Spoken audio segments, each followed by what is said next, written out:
Mwakilishi wa China katika Baraza la Usalama la Umoja wa Mataifa amesema nchi yake haiungi mkono juhudi za kuwekewa vikwazo vipya Iran, akisisitiza kuwa suluhisho la mgogoro huo linapaswa kupatikana kupitia mazungumzo ya diplomasia baada ya shinikizo la vikwazo.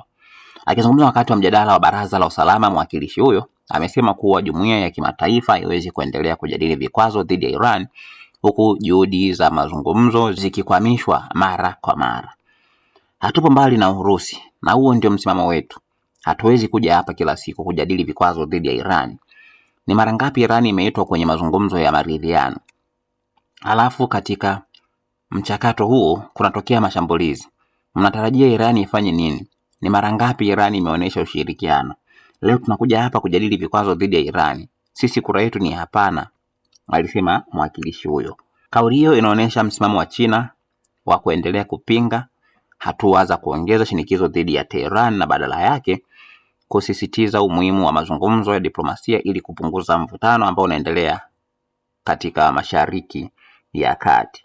China na Urusi zimekuwa miongoni mwa nchi zinazotetea suluhisho la mazungumzo katika masuala yanayohusu Iran, huku zikionyesha kuwa vikwazo vipya vinaweza kuongezeka zaidi hali ya sintofahamu na kuhatarisha juhudi za kufikia amani ya kudumu katika eneo hilo.